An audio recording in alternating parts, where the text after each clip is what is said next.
There's a lot of speculation about third-party and independent candidates running in the 2024 presidential election. People want to know who may run and when they'll announce. Independent candidates have some time to launch a campaign. The earliest state filing deadline is in March, but in most states the deadline is in June, July, or August because they're not tied to the Republican and Democratic primary and caucus schedule. Next, let's look at who. There's already one independent candidate, Robert F. Kennedy Jr. He was running as a Democrat but decided to go on his own when it was clear he couldn't win the nomination over President Biden. Retiring United States Senator Joe Manchin is fueling speculation that he may make a bid for the White House. He's going to appear at an event that is considered a must for presidential candidates. Manchin will be the guest at Politics and Eggs in New Hampshire on January 12th. Manchin said he would absolutely consider running, but first wants to see if there's an appetite for a moderate like him. Here's how he responded when asked if he'd run as a Democrat. I'm not even in that frame of mind to where you have to pick where you're going to run from and this and that. I'm saying I want to make sure there's a movement.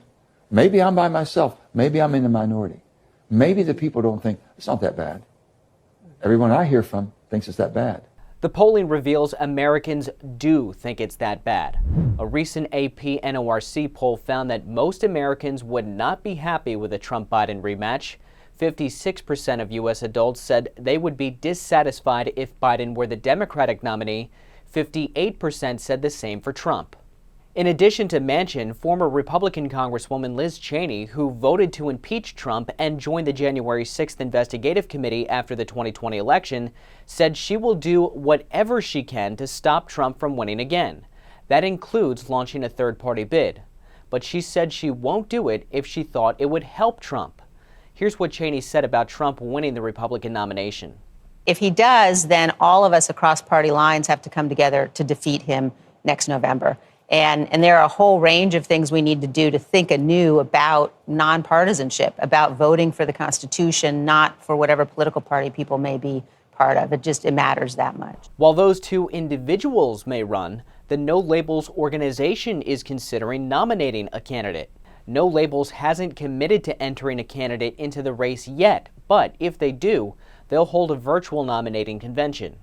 The group says America is hungry for another option and that they could offer what they call a unity ticket with one Democrat and one Republican. They also say they have the data that proves a unity ticket could beat Trump and Biden with 34% support and get enough electoral votes to win. No Label says it will be on the ballot in 27 states by the end of the year. Straight from D.C., I'm Ray Bogan.